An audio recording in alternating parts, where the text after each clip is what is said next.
Well, hello and welcome to another edition of Health Solutions with Shawn and Janet Needham, where Team Needham discusses everything healthcare. I'm your host, Shawn Needham, along with my producer, Lindsay, and wonderful downtown Boise, Idaho, one of my favorite cities.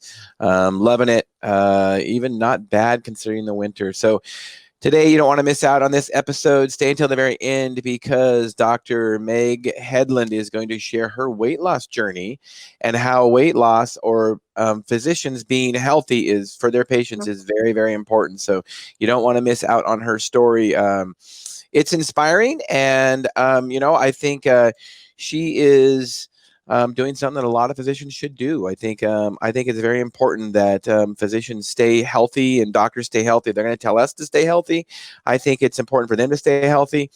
Here's how I look at it, and this is nothing personal or anything, and I don't want any doctors out there or healthcare providers in general, I think, should stay healthy.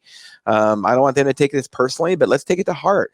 How how would you like as a patient to be told to stay healthy and to possibly lose weight if there's some chronic diseases being caused by your weight and they're overweight themselves? I think that's kind of hypocritical. Here's how I compare it. I compare it to, can you imagine going to a dentist and the dentist has yellow and crooked teeth? I mean, seriously, would you want to go to that dentist? And I actually write a story about that in my book. My book is called Sickened, How the Government Ruined Healthcare and How to Fix It. And there's a story in there about that. And you can download that book on Amazon. It is available on Amazon in Kindle form and in paperback. So without further ado, I am going to introduce Dr. Hedlund a little bit, but then I'm going to let her introduce herself. So Dr. Hedlund is in Kansas City, Kansas. Is that correct, Dr. Hedlund? That's correct. All right. Well, tell us a little bit about your journey and what made you lose weight, and a little bit about how you lost weight too. I gained quite a bit of weight after having a couple of children, which is not an uncommon story with a lot of female physicians and sometimes male physicians as well. They put on weight with their wives, I'm sure. And I Been there. just,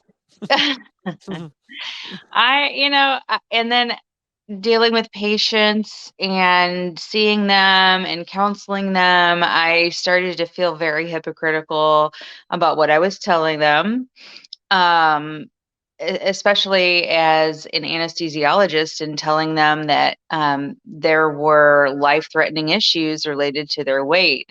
And so I kind of took a good look at myself and realized that I wasn't very happy with how I looked either, and started making changes with my own appearance and my own health. So, So I um, know in our connection call before the podcast, you talked about being in, and tell us a little bit about your background of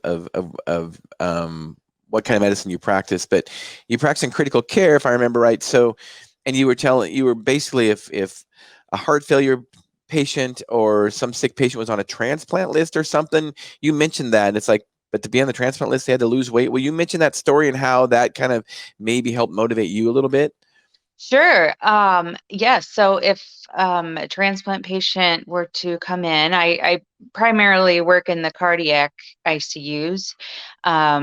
But if a transplant patient or somebody who's eligible on paper for a transplant, but their BMI is too great because they're obese, um, it it's heartbreaking to see that. And it's heartbreaking to me to think that, in 20 or 30 years that I could be in that situation where I would be a candidate to receive a heart, except for I'd be too big.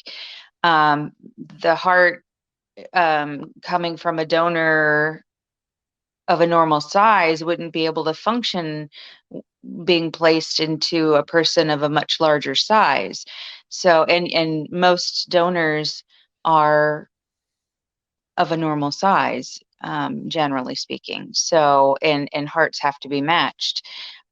So it was just so heartbreaking to think and to see that, and to see people being turned down for that, just that reason alone. Um, So it really struck a chord with me. Yeah, well, I'm glad that you turned it around. And um, so how did you go about it at first? Is it just, do you lose the weight overnight, or, how is this process working for you?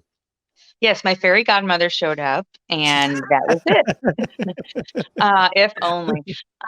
No, I made changes, drastic changes to the way I ate my food. So I started out doing intermittent fasting.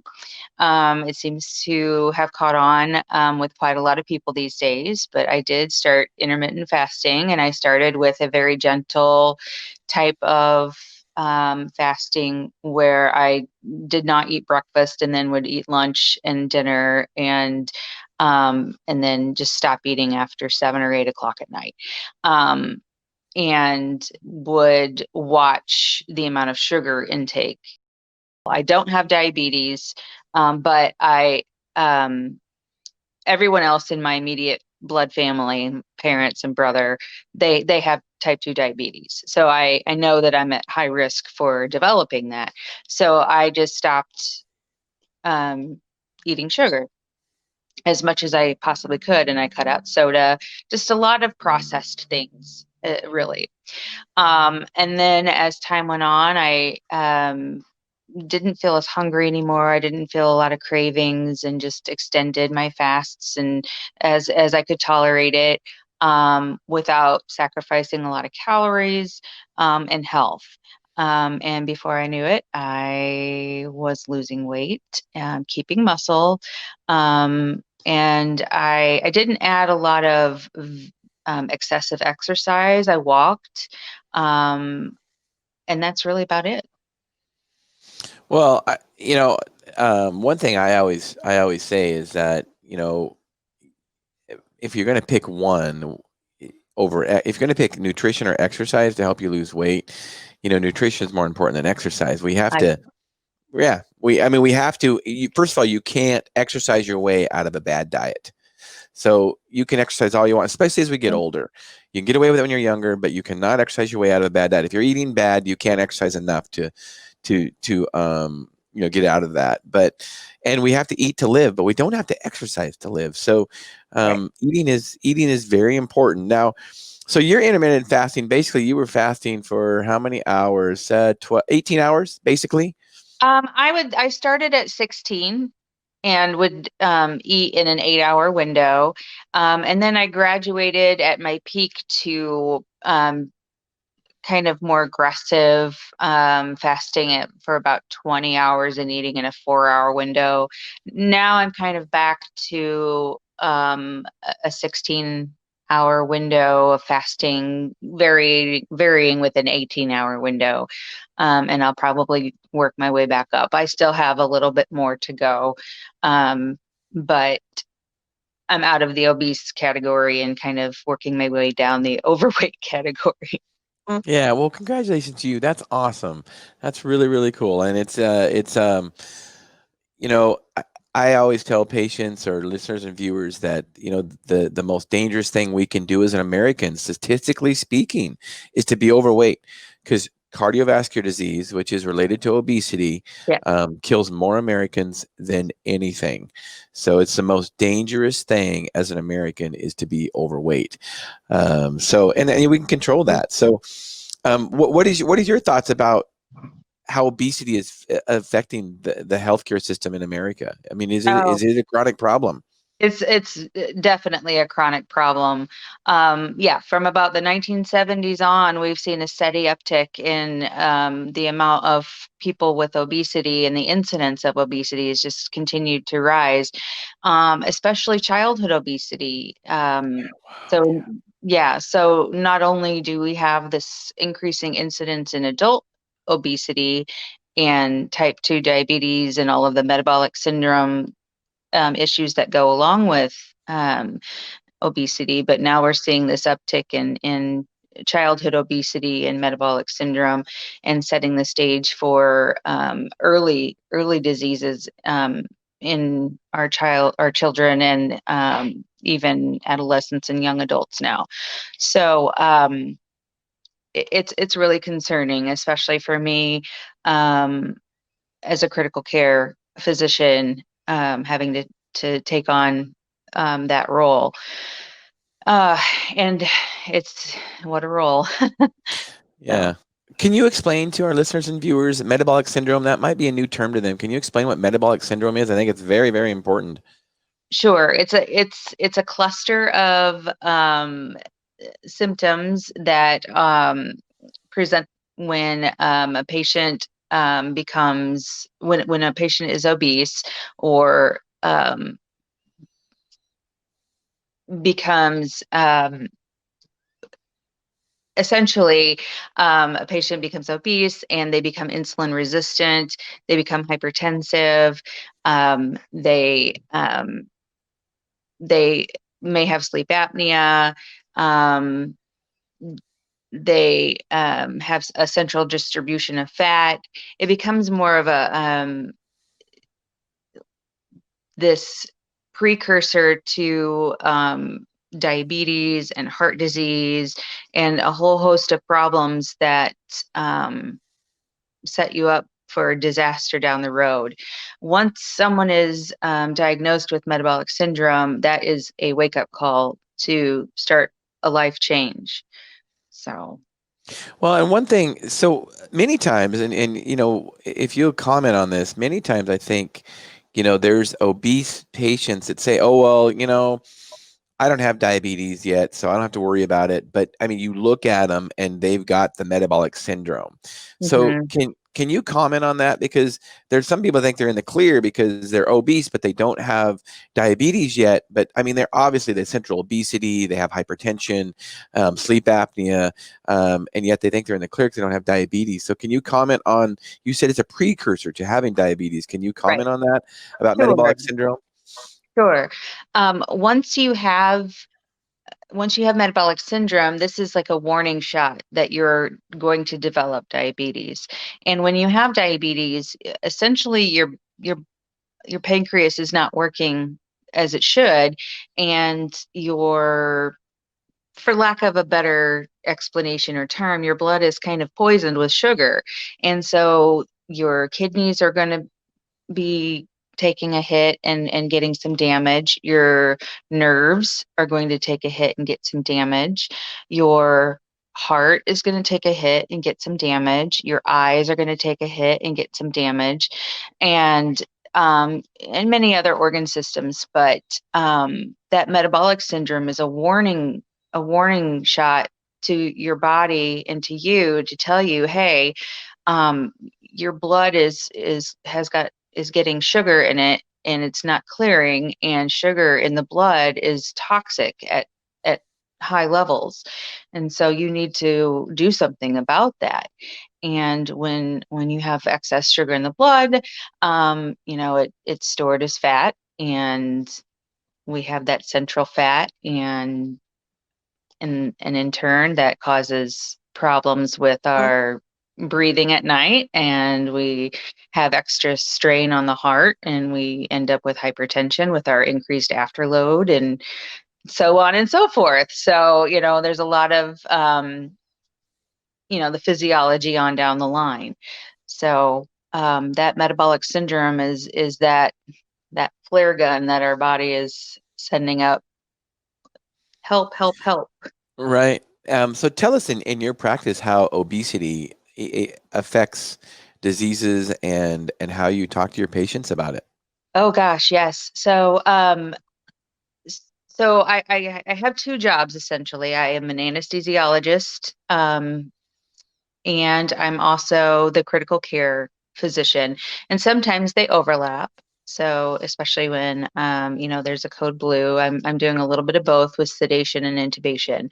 But when it comes to especially morbidly obese patients, where it's a really big challenge, I have issues with monitoring, trying to get a good blood pressure and finding a cuff that'll fit around an arm or a leg, issues with trying even to get an IV.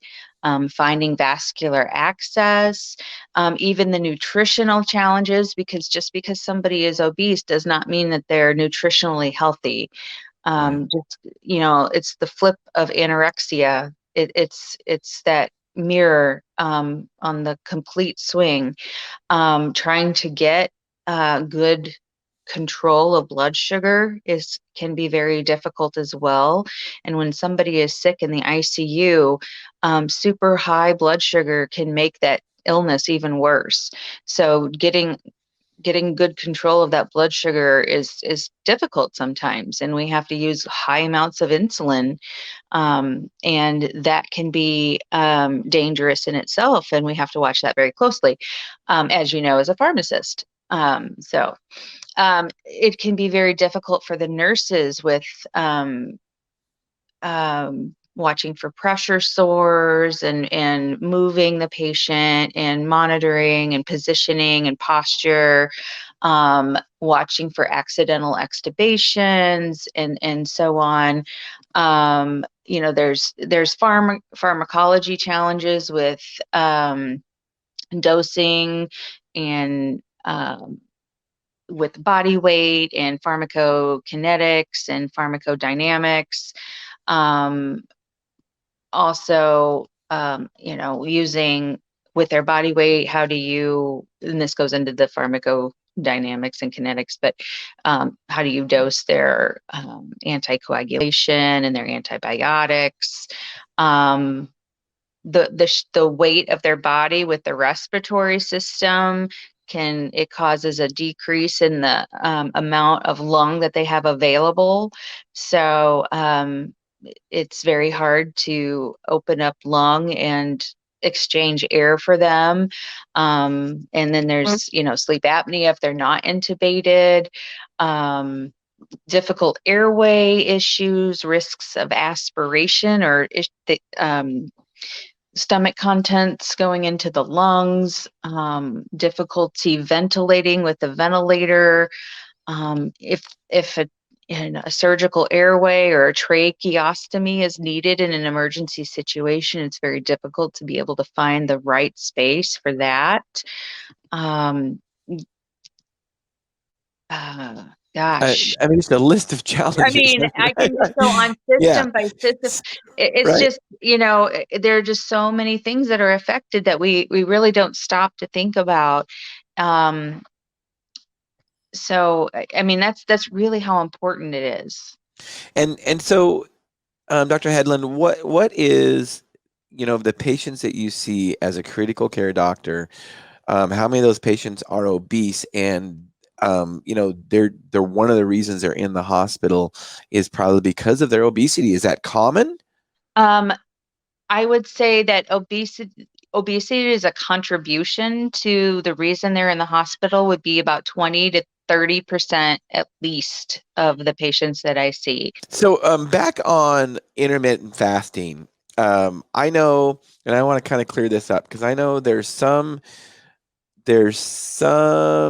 information out there on intermittent fasting that, during that 4-hour, 6-hour, 8-hour period of you eating, you can basically eat anything you want. And you kind of made that clear. That's not what you did. You cut out processed foods and sodas and stuff. So Yeah.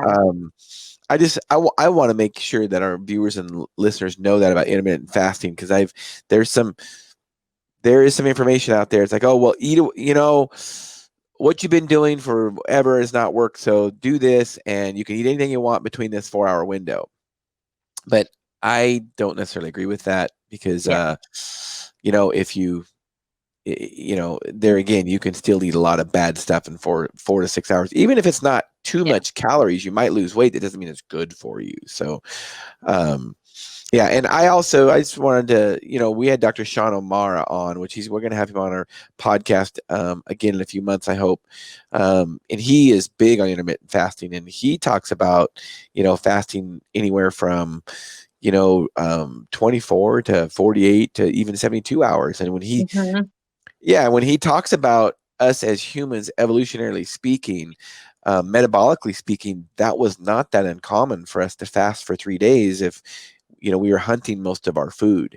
We would hunt our food, we would have big meal for maybe a day, and then we wouldn't have anything for 3 days. So that wasn't that uncommon. You might eat a little bit between there, but So intermittent fasting is really, you could make a argument that it's not, it's the way we used to eat, when Hmm. we didn't have excess food. And that's part of the problem, I believe, in America, is that most all of us have basically an unlimited food source. When we get home, we have an unlimited food source in our pantry, in our fridges, and that's why we have to be careful about it. Hmm. Yes, I just cut out all of the basically processed foods. No, I didn't come home and fix ramen noodles. I didn't drink any soda. I just drank tea or coffee.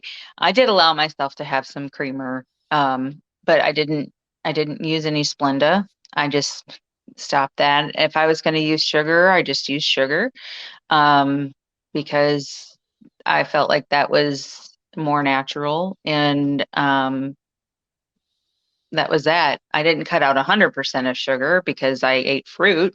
Um, I didn't have any candy bars, but I would eat dark chocolate. I just felt like I feel better after eating real food. But I didn't, if somebody had a birthday, I would have a piece of birthday cake. Or I mean, my birthday is was in October, and I had a piece of birthday cake for my birthday. Um, but uh, I will, and I had a couple of fasting periods where I fasted for 24 to 48 hours, and I felt okay. Just drank water, coffee, or tea, and I did okay. I was definitely hungry afterwards, and then the next day I didn't fast at all, and just ate like vegetables and steak and chicken and like you know food. But it was fine, and I am planning. I mean, I'm going to get married later this year, so I'll be fasting again, probably starting Lent. I think that's a good time to Yeah, right. pull that That's coming out. up. That's coming up probably, right? Yeah, yeah, in the middle of February. Yeah. So I'll get good graces with God and fast. It's a double whammy there. Um, so yeah, so I'll do it again. And So are you at your goal weight yet? no, I have about um I mean, to be in the normal weight, I have about 25 pounds, like regular BMI, but to be at like the weight to be smoking in a bikini, um, I think I have 40 pounds. I mean, I'm gonna be 45 this year, so I have to do something here for myself. Well, congratulations on getting married, and congratulations on being 45. You look great. So Yay. keep up, yeah, keep up the good work. You definitely are inspiring. I'm sure for your patients, they've seen that. And how has that changed? Has anybody's has anybody's eating habits or health habits changed around you because of you that you My directly know? my kids, uh, there's not as much mac and cheese and the processed foods for them. My littlest one, his favorite snack to go to is an apple. So when he wants a snack, he'll just now he doesn't even ask. He just goes and grabs an apple out of the fridge. And I'm pretty confident when I hear him getting into the fridge now, it's either going to be an apple or some cheese. So, and I'm okay with that. That's awesome. That is so cool that, Mhm. we call it proximity principle. Mhm. When you hang around healthy people, it is contagious, and it can really, really encourage others to do the same. And did your kids have any weight issues before? Um, my oldest got a little bit of chubbiness. Like at the big, like in the middle of the COVID season. He's a hockey player, and like that was put on hold, and Right. so he wasn't skating regularly, and he just kind of sat around playing video games and eating, and so I just said stop it and shoved him outside, and that got better. um so but that's it. They're normal kids, and now they're back at the rink and skating around and playing hockey again, and everything's Okay. better. So Good. and I don't deprive them of treats and stuff. We have I let them have dessert on Wednesday and Saturday, and like dessert, and you know, they get some snacks every so often that are like fruit roll-ups or something. I don't know. But I just don't let them sit in front of the TV and continue to eat. So Yeah, that's just a bad habit to get into in general. Is eating while you're driving, eating while you're watching TV. Mhm. Because when you do something like you get into that habit, then next thing you know, you're just always eating in front of the TV, even if you're not hungry. So, it's important to stay away from those habits. So good for Yeah. you for teaching your kids that. So you mentioned COVID a little bit. Yeah. How has obesity? I know you've taken care of COVID patients. How has Yeah. obesity? Um, how have you seen obesity affect COVID patients? Yeah. Well, there's two big things with COVID that really frighten me when it comes to taking care of patients in the ICU. Um, the ones that really get sick. Um, and and it comes down to respiratory failure and like a kind of this fibrotic ARDS weird picture, and then blood clotting.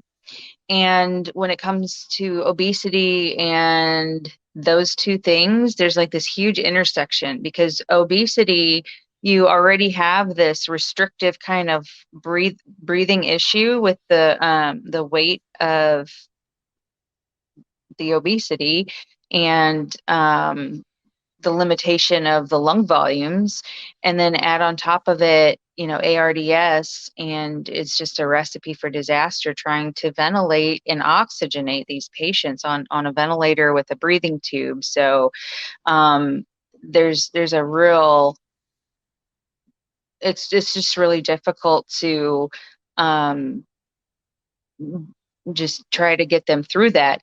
And then the second thing is that very, really morbidly obese patients tend to be not very active.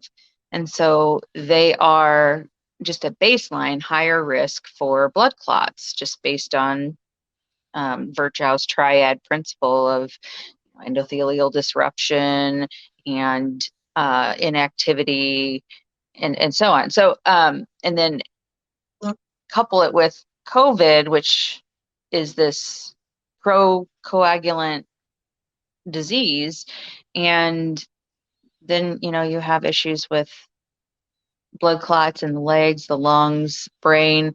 Um, it's just horrible. So those are the things that really concern me, and why I think that obesity is a target with this disease. And so many patients with obesity are um, succumbing to this, or testing or having symptoms more so than others. Yeah, their body's already under stress, and they get a Yes. virus, and it's just they already have all these underlying issues, and it just makes it a lot harder for their body to fight it. I mean, it kind of is common sense. So, Yes. you know, yet another reason to try to be ideal body weight, because Mhm. or I Uh-huh. should say ideal, we talk about body weight, and you're talking about being hot in the bikini and stuff, and regular weight. But, I think one thing we have to realize is that, the ideal body weight, maybe we can talk about this, is ideal body weight is not, I think is not always a good number for everybody. I think ideal body composition might be a There you better go. term, because I can tell you that, I'm still 30 pounds overweight, probably 40 pounds overweight. But if I lost 40 pounds, I would look emaciated. Because everybody carries their weight different depending on their Right. muscle mass. And if you Right. look at a lot of athletes, I mean, a lot of athletes by BMI, like NFL players and stuff like that, even Mhm. the lean ones like the, running backs and stuff. I mean, they're definitely obese, but they've got this. It's just because of their body composition. It's because of their weight. They got extra muscle mass, not necessarily Mhm. that they're carrying a little extra fat. So That's right. That's exactly right. That's exactly right. And I am one of those that used to be an athlete, and I have very broad shoulders and so on. So I guess I have that going for me. I don't know. yeah, and I just I will never be 145 pounds in my life again. At least honestly, I hope I'm not. I mean, I want to kind of keep my muscle mass. I Yeah. don't want to Yeah. lose it. So Right. so so in our pre-conference call, you talked about some of the things that can cause obesity, and it falls into that socioeconomic, you talked about processed foods is cheaper and all that. Can we go into that discussion a little bit? Sure. Sure. Yes. So, rural urban areas, you have situations where what's available are corner stores or small grocery stores, um, fast food restaurants, and especially more urban areas. And somebody has $10 on them, they can just buy something that's fast or processed. I also believe that in thinking about after our call that we've lost the art of teaching our kids how to cook and how to grow vegetables and prepare things for ourselves. So even if fresh food was cheaper, I'm not so sure that it would be any better because people wouldn't know what to do with it. Our children are being raised without home ec classes, or whatever the PC term is for those classes these Yeah, days. When I was in high school, it was home ec. right, right. Um, uh, but um, but even just to know how to garden, I would wager that 9 out of 10 high school students wouldn't even know where to begin on how to plant a garden, which is unfortunate. And then I would also wager that 7 out of 10 of their parents wouldn't know how to start a garden either, which is, Yeah, if the teachers can't do it, then the parents go to your parents, but their parents probably don't know how to either. yeah. So how are we supposed to eat healthy if we don't know how?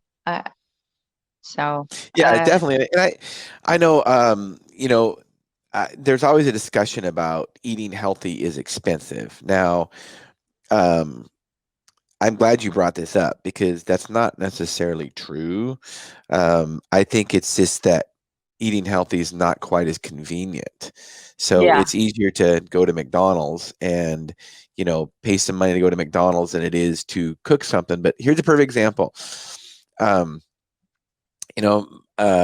my wife and I, we eat a lot of eggs. And the other day we were eating eggs and sausage.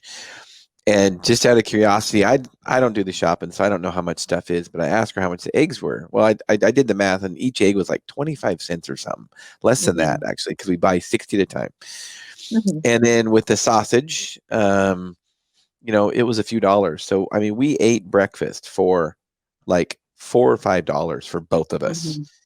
and we were definitely satiated, and I think it was fairly healthy, or really healthy, really.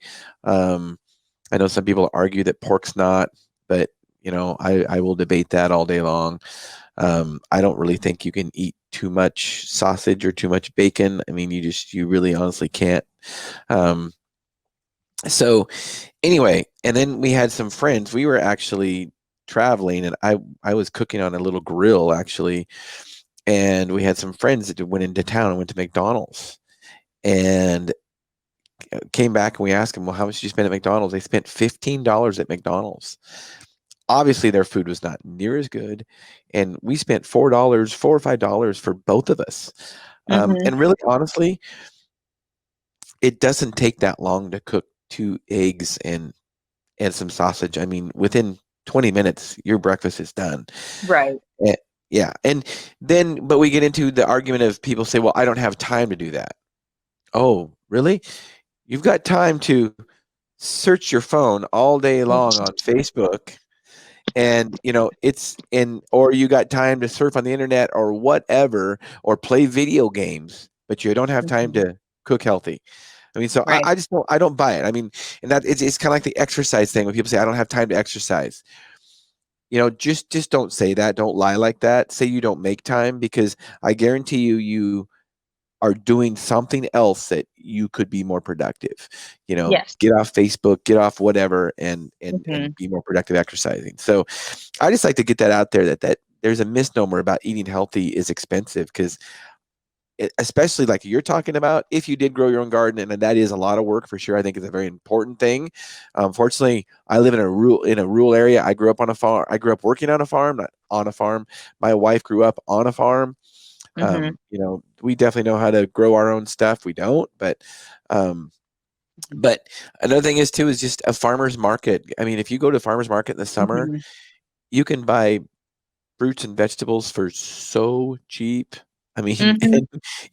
Yep. so I think eating healthy is not expensive. Eating healthy can be very inexpensive, and here's what one of the doctors taught us on our podcast one time.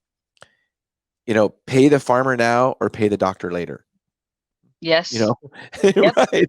Pay now or pay later. I mean, that's really Yep. the key, and that really is what's going to happen, because like you say, if you don't eat healthy and you become obese, we get all these disease states that we got to deal with, like you've talked about. So, Mhm.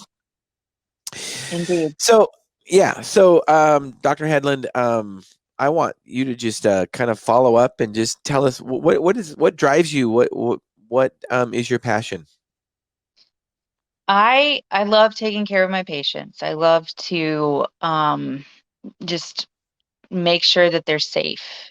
And that's kind of the anesthesiologist in me. Just being the safety advocate for the patient.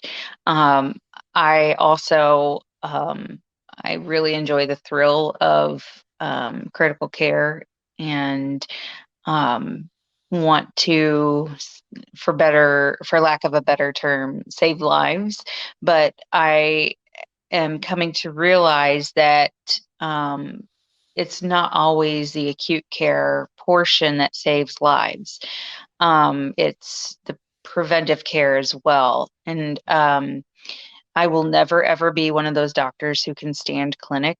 I That's why I went into what I do now, but I can lead by example, and I'm happy to do so.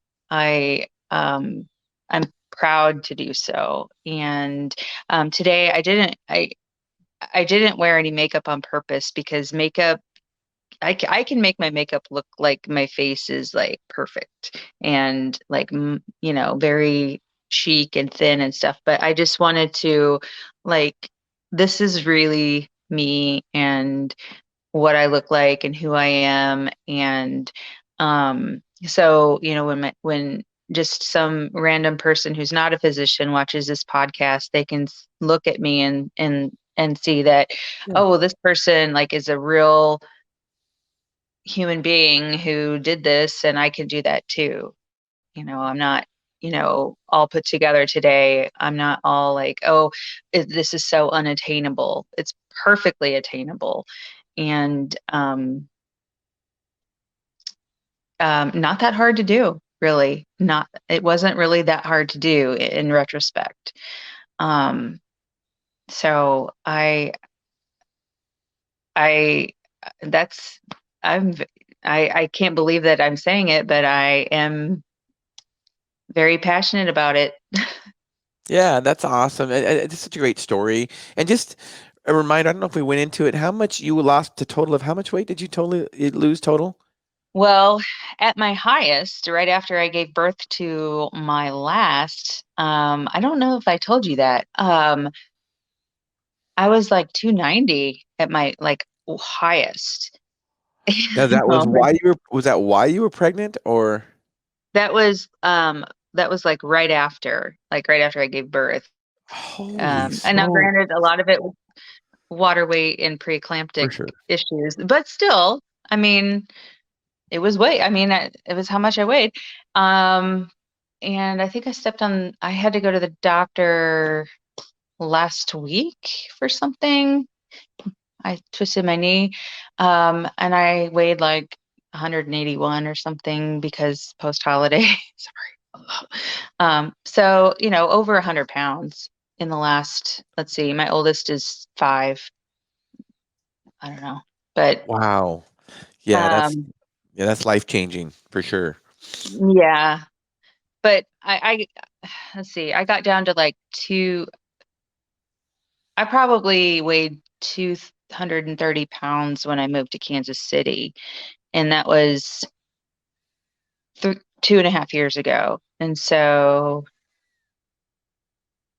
it's like 50 pounds in the last Yeah. 2.5 years. So, And how has your sizes changed? How many um size changes did uh, you went through? yeah, I've gone down like 8 sizes. Wow, good for you. That's Yeah. awesome. And you're Yeah, still going. That's yeah. I went from a size 20 to a size 12. I mean, before Christmas or before Thanksgiving, really, I could wear a size 10, but you know, stuff. Yeah, yeah, I know. I get. Yeah, the holidays are tough. No, that's Mhm. great. That's very inspiring, and it's a great story. And I like the idea too that you're being real with it. That you're a doctor, you're a real person. I mean, and it's Mhm. and anybody can do it. So that's very Yep. inspiring, and you've still got goals to go. So that's Yeah. awesome. Yeah. It's just awesome to talk about this in January because, as it's a big month for a lot of people to start their New Year's resolutions and try to stay on track with weight loss. And that's why we've Yeah. kind of focused on that topic on our shows Mhm. this month. So yeah. So Oh, well, think. one more Oh, thing. please, please. Uh, I'm also 5'7", so to put the weight in perspective. Yeah, yeah. So 290 at 5'7" is pretty big.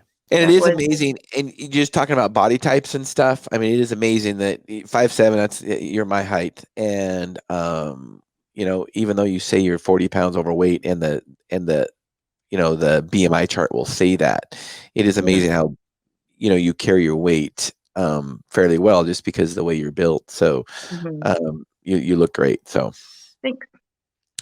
So that is going to conclude our show. I thank you so much for being on today, Dr. Hedlund. And Oh, you're more than welcome. yeah, I really appreciate you sharing your story.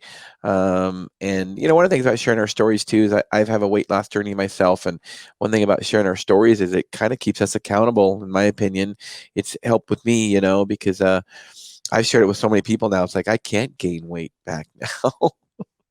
So it helps keep me accountable. So you tune in, so listeners and viewers, tune in Monday because we will have Olga on, and Olga is going to talk to us about how she not practiced medicine, but she was a nurse, and how medicine was in a former communist country. So she's going to talk to us about that. You want to stay tuned because there's a lot of things going on in our country now that are scarily similar, and let's hope we don't go down that road because we really don't want to. So but I do want to give some history of that so we know what to look for as Americans, because I definitely do not want communist healthcare in this country. So tune in for that show. It will be Monday 1 to 2 p.m. Pacific Standard Time. You don't want to miss it. And as always, thank you for listening and watching. Dr. Hedlund, thanks again for being on. I really appreciate you sharing your story. Absolutely. And that is Health Solutions with Shawn and Janet Needham. Thank you for tuning in today. We'll see you Monday. Thank you so much.